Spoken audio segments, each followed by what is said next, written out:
At the gateway to Central Park, on the corner of 5th Avenue and 59th Street, stands a fortress of limestone that promised to insulate the elite from reality.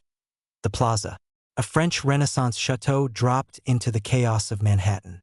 19 stories of marble, crystal, and aggressive wealth. It was the stage for Truman Capote's ball and the playground of F. Scott Fitzgerald. But behind the green copper roof lies a history written in red ink and tragedy. A gilded cage where the American dream checked in, but often failed to check out. The rain strikes the green copper roof of the Plaza Hotel with a rhythm that sounds less like weather and more like the ticking of a very old, very expensive clock. Standing at the corner of 5th Avenue and 59th Street at 4 in the morning, the city of New York is momentarily stripped of its chaotic ambition, leaving only the wet asphalt and the towering, spectral presence of the French Renaissance chateau that has dominated this intersection since 1907. It is a building that feels displaced, a slice of European aristocracy dropped violently into the grit of the American metropolis, a fortress of limestone and white brick that promises a sanctuary from the very city that birthed it. But do not let the soft glow of the chandeliers through the windows deceive you into thinking this is a story of fairy tales. For the Plaza is not merely a hotel. It is a meticulously constructed stage where the wealthiest actors of the 20th century performed their triumphs and their tragedies, often unable to distinguish between the two. The air here tastes of exhaust fumes mixed with the faint, lingering scent of expensive perfume and horse manure from the carriage line across the street. A sensory contradiction that perfectly encapsulates the soul of the Plaza. Beauty rooted in filth, exclusivity built on the backs of an invisible army, and a facade of permanence that hides a history of financial ruin and personal despair. To look up at its 19 stories is to look into the face of a gilded sphinx that has swallowed fortunes, marriages, and lives without ever cracking its terracotta expression. It stands as a monument to the terrifying allure of wealth, a place where the American dream goes to spend the night and sometimes never wakes up. We begin here in the gray pre-dawn light, because this is the only time the building is honest, stripped of the tourists and the paparazzi, revealing the heavy, melancholic silence that serves as the true foundation of its legacy. The vision for the Plaza did not emerge from a desire to provide hospitality, but from a ruthless psychological need to dominate the skyline and the social registry.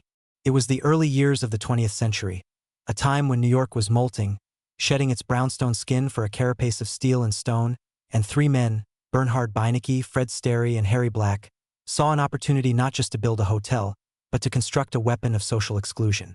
The original Plaza, a mere 15-year-old structure, was deemed insufficient, a testament to the brutal obsolescence that defines New York real estate.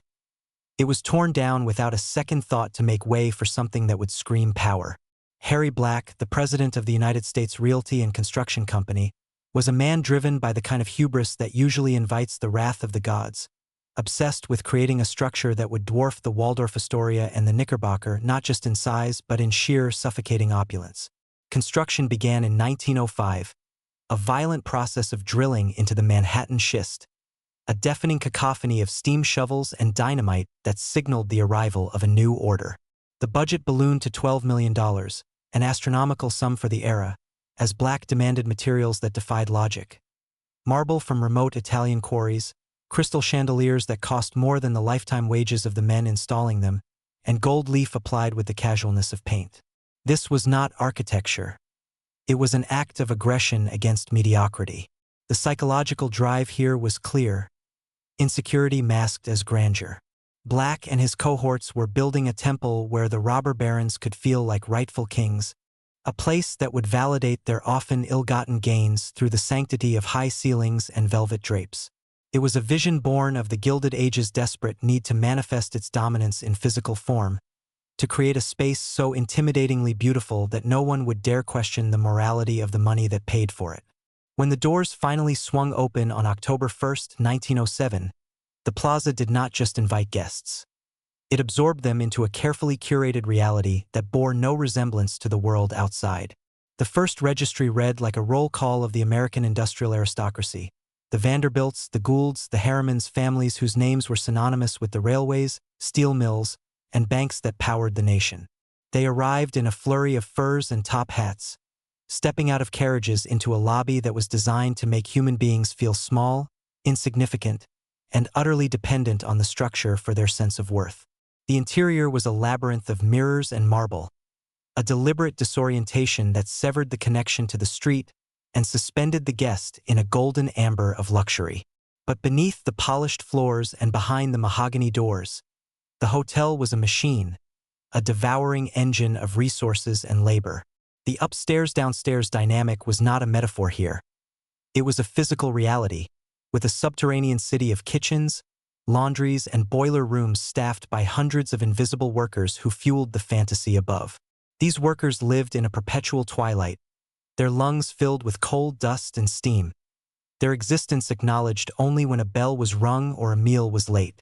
The hotel was designed to hide the effort, to present luxury as a natural occurrence, like the weather, rather than the result of backbreaking toil. The psychological impact on the guests was immediate. They were insulated, protected, and elevated, but they were also trapped in a fishbowl of their own making. The Plaza became a theater where they were both the audience and the performers, constantly watching one another for cracks in the facade, for signs of weakness, for the wrong fork used or the wrong dress worn. It was a golden cage, yes, but the bars were so beautiful that no one thought to check if the door was locked. As the years rolled on and the Gilded Age bled into the frantic energy of the Jazz Age, the Plaza became the playground for a new kind of desperation, personified by F. Scott Fitzgerald and his wife Zelda. If the Vanderbilts represented the ossified stability of old money, the Fitzgeralds represented the fragile, manic energy of the new, a generation traumatized by war and intoxicated by a booming stock market. They treated the Plaza not as a hotel but as a personal stage set for their turbulent marriage, famously frolicking in the Pulitzer fountain outside and turning the guest rooms into chaotic studios of literary genius and alcoholic self-destruction. Fitzgerald immortalized the hotel in The Great Gatsby, cementing its status as the epicenter of the American dream, but in doing so, he also exposed the rot at its core. The scenes set in the Plaza in his novel are not moments of joy but of confrontation, heat, and unraveling truths.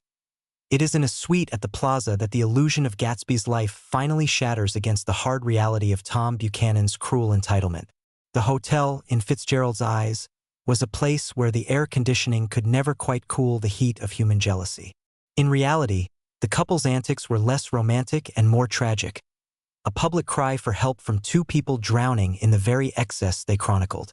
The staff watched with a mixture of awe and pity as the couple spiraled, the hotel walls absorbing their arguments and their tears. This era marked a shift in the Plaza's identity. It was no longer just a fortress of wealth. It was a sanctuary for the beautiful and damned, a place where you could be young, rich, and miserable in the most spectacular setting imaginable. The facade of the Plaza began to crack, revealing that even the thickest marble walls could not keep out the existential dread that defined the modern era. Then came the turning point that no amount of gold leaf could prevent. The crash of 1929. The Black Tuesday that brought the Roaring Twenties to a screeching, grinding halt reverberated through the halls of the Plaza with the force of a physical blow. The ticker tape machines that had once hummed with the promise of infinite wealth suddenly went silent, or worse, began to spit out the coordinates of financial ruin. The hotel, which had been built on the assumption of perpetual prosperity, suddenly found itself housing a collection of ghosts. The 39 widows of the Plaza became a legend of this era.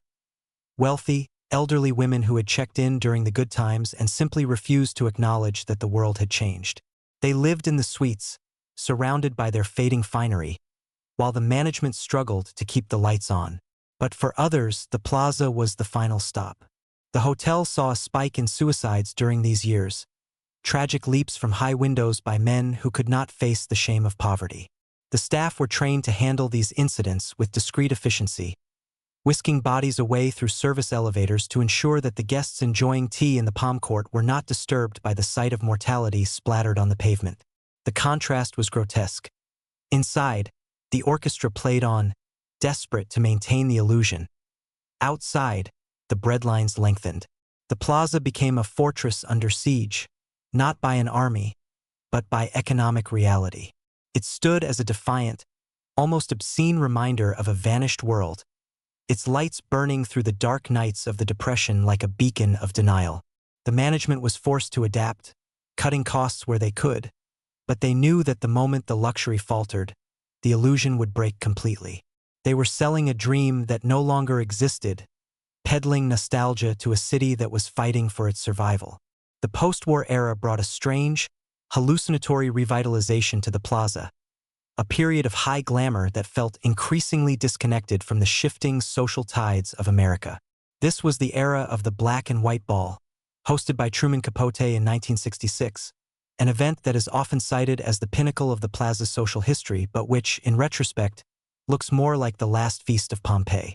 Capote, a man who built his career on the dissection of the elite, summoned 540 of the best people to the grand ballroom, creating a masquerade that was equal parts celebration and cruelty. The guest list was a weapon, and exclusion was the point. The hotel was transformed into a monochromatic dreamscape, a place where the powerful could hide behind masks and pretend that the civil rights movement, the Vietnam War, and the counterculture did not exist. But even as the champagne flowed, the cracks were widening. The hotel was aging.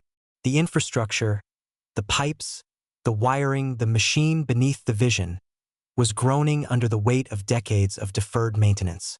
While the ballroom glittered, the guest rooms were becoming frayed, the carpets threadbare in corners where the light didn't reach.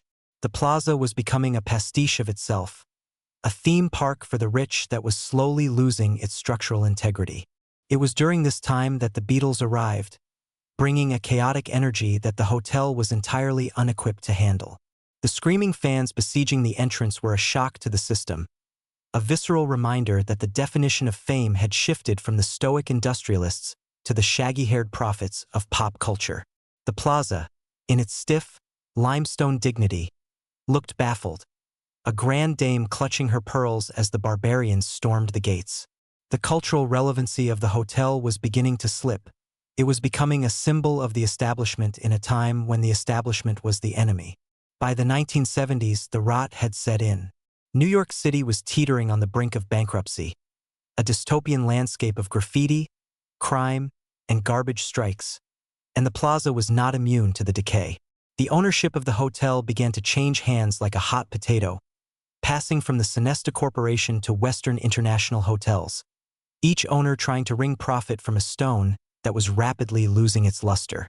This was the decade of the developer, a new breed of predator who saw the Plaza not as a legacy to be preserved, but as an asset to be stripped. The grandeur began to feel heavy, oppressive. The high ceilings that once signaled freedom now felt like the lid of a sarcophagus. It was in this era that the Plaza became a favorite haunt for a darker kind of transaction. The Oak Room and the Oak Bar, with their dark wood paneling and clouded mirrors, became the office for power brokers and fixers, men who made deals in hushed tones that would bankrupt companies and ruin lives. The air in these rooms was thick with cigar smoke and malevolence.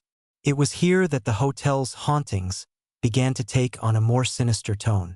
Stories of the Red Lady, a ghostly figure seen wandering the halls, began to circulate with more frequency. Whether these were actual supernatural manifestations or simply the psychological projections of a stressed staff and guilty guests is irrelevant. The building felt haunted. It felt heavy with the accumulated secrets of 70 years. The suicides continued, less frequent but more desperate, often hushed up with money and influence.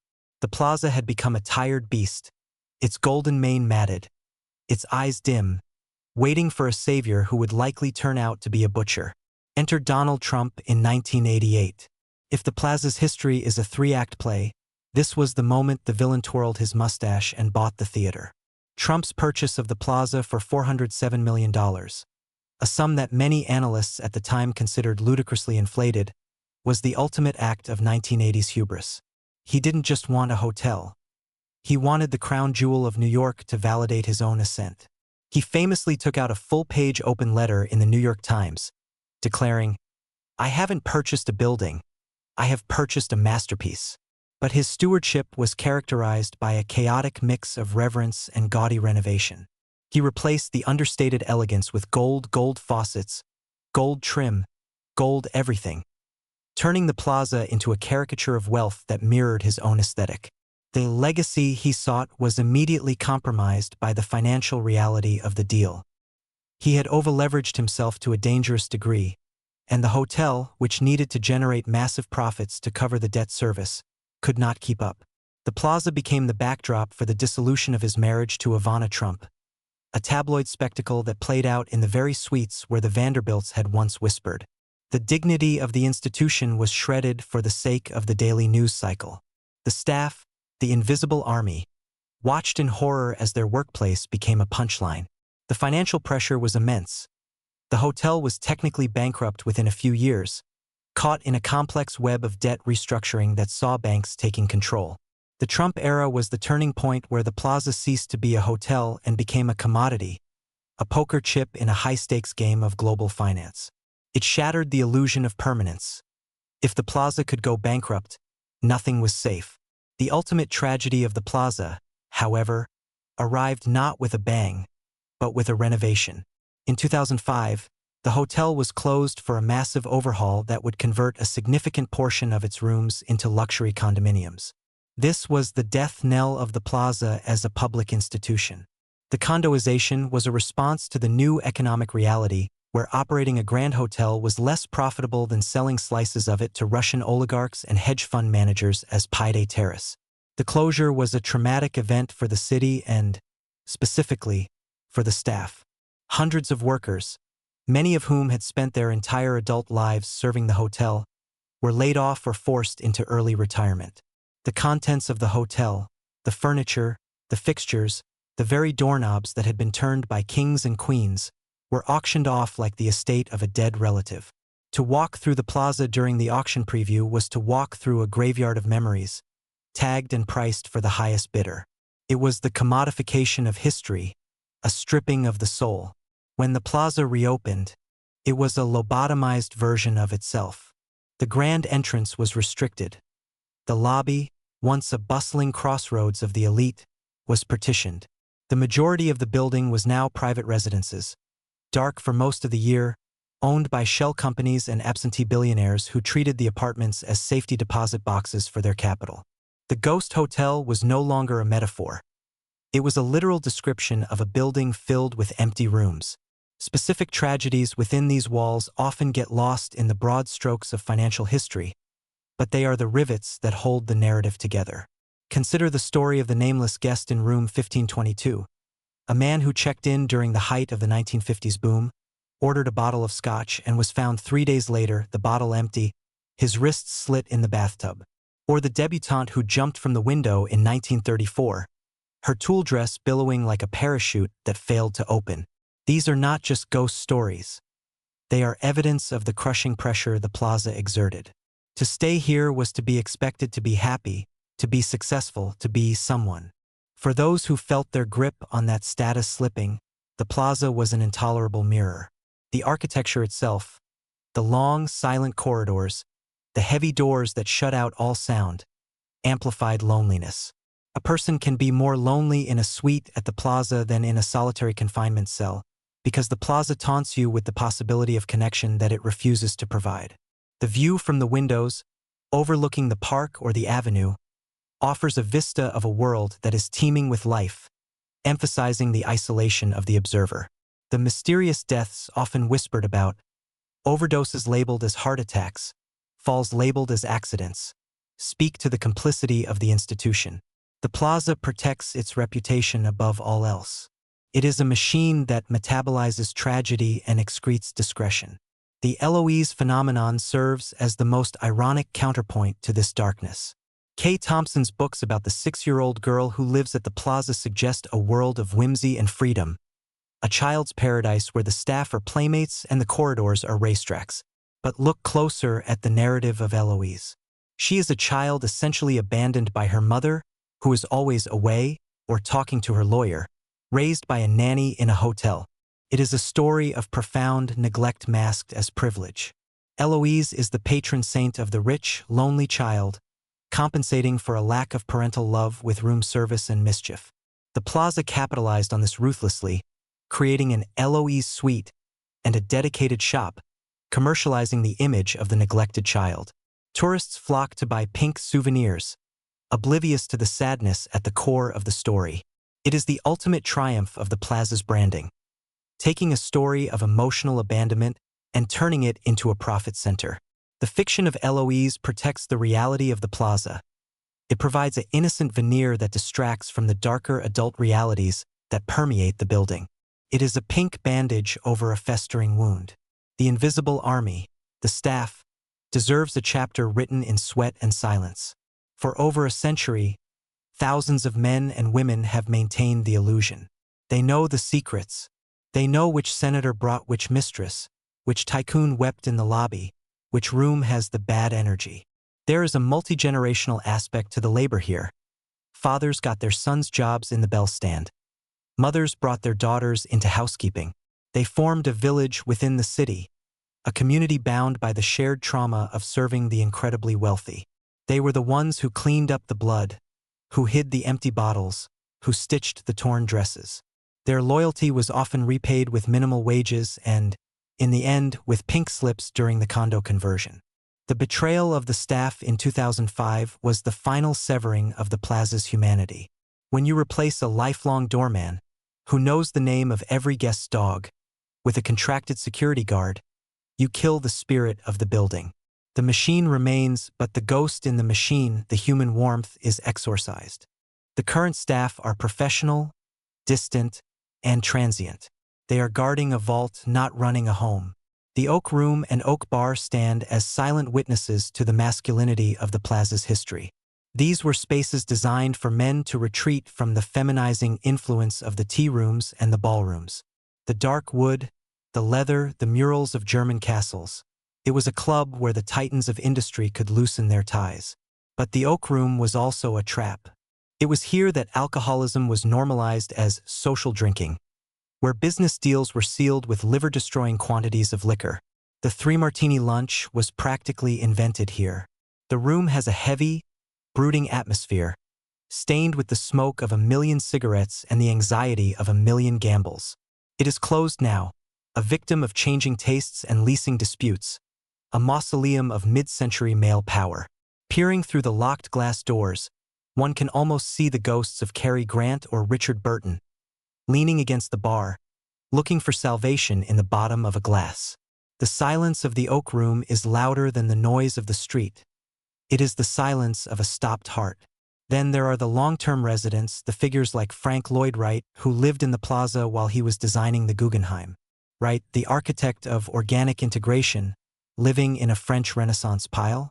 It seems a contradiction, yet he loved the plaza. He treated it as a convenient machine for living. He redesigned his suite, covering the classic molding with peach-colored velvet, an act of architectural vandalism that asserted his ego over the building's history. For residents, the plaza offered a seductive suspension of responsibility. You didn't have to fix the roof, you didn't have to cook, you didn't have to deal with the mundane aspects of life. You just existed. But this existence came with a detachment from reality. Residents often became hotel people, a distinct psychological breed who lost the ability to function in the real world. They became institutionalized by luxury. The plaza became their entire universe, and the outside world became a frightening abstraction. When they died, their apartments were often found to be filled with bizarre collections, hoarding behavior masked by wealth, the desperate accumulation of things to fill the void of a transient home. The financial roller coaster of the plaza in the 21st century is a case study in global capital flow.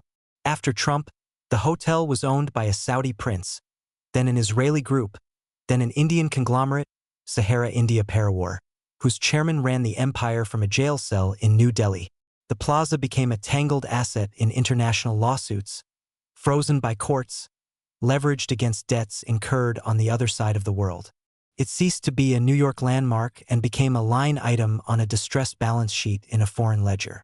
This era of ownership stripped the plaza of its local identity. It was no longer owned by a Mr. Black or a Mr. Trump who could be seen in the lobby. It was owned by faceless entities. The maintenance suffered. The morale plummeted. The building became a pawn. This is the modern tragedy of the plaza. It is too valuable to be a hotel, but too expensive to be anything else. It is stuck in a financial purgatory, waiting for the next billionaire with a savior complex to come along and overpay. The modern facade of the plaza presents a jarring dichotomy. In the basement, there is a food hall, a high-end court where tourists can buy lobster rolls and expensive chocolate. It is democratic, bustling, and loud. It allows the public to say they have been to the plaza without ever crossing the velvet rope of the actual lobby. Meanwhile, upstairs, the condos sit empty, the lights off. It is a vertical representation of the modern economy. A noisy, consumerist service layer at the bottom, and a vacant, inaccessible wealth hoarding at the top. The middle class, the hotel guests of the past, are squeezed into the few remaining hotel rooms, paying exorbitant rates for a diminished experience. The grand hotel experience is dead, replaced by a retail experience.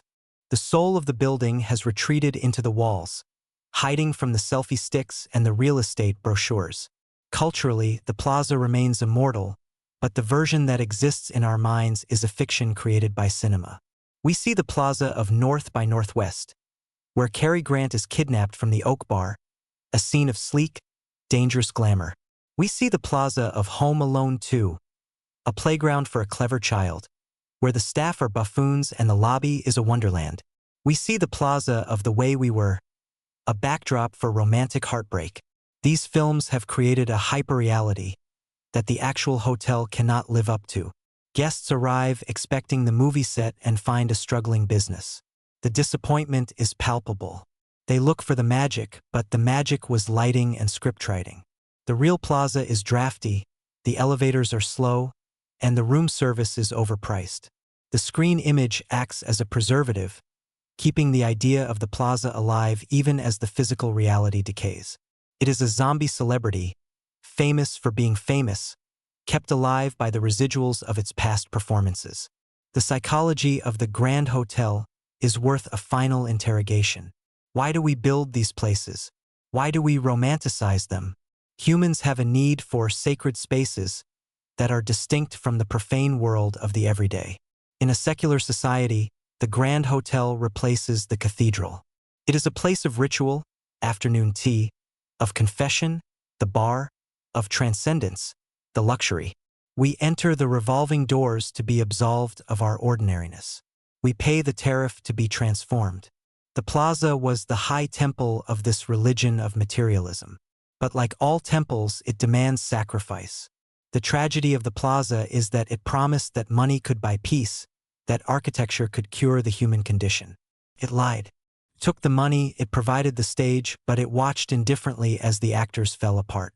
The Grand Hotel is a mirror that flatters you when you arrive and mocks you when you leave. The turning point has passed. The era of the plaza as the center of the world is over. The center has shifted to the Glass Needles of Billionaires Row on 57th Street, buildings that are taller, thinner, and even more exclusive. The plaza is now an artifact, a museum piece. The old money that sustained it has died off or moved to the Hamptons. The new money prefers the anonymity of glass penthouses where no one can see them. The plaza, with its public lobby and its social history, is too exposed for the modern paranoid billionaire. It belongs to a time when wealth wanted to be seen, to be admired. Now wealth wants to be invisible. The plaza is left stranded on the shore of history, a beached whale of limestone. It is still beautiful, yes. The copper roof still turns green in the rain. The flags still snap in the wind. But the pulse is faint. We return to the corner of 59th and 5th. It is night again. The rain has stopped, leaving the streets slick and black. The windows of the plaza are mostly dark, save for the few hotel rooms still in operation and the security lights in the empty condos. The building looms over the park, a silent giant. It has survived wars, crashes, scandals, and renovations. It has outlived its creators and its critics. But as you stand there, looking up at the facade, you can't help but feel the weight of the stories trapped inside. The suicides, the parties, the deals, the tears, they are all there, pressed into the mortar between the bricks. The plaza is not just a building. It is a graveyard of ambition. It is a beautiful, terrible monument to the belief that we can build our way out of mortality. It stands there, cold and magnificent, a testament to the fact that while money can buy the best room in the house, it cannot stop the checkout time from coming. The doors revolve, spinning endlessly, catching the reflection of the city lights, waiting for the next ghost to check in.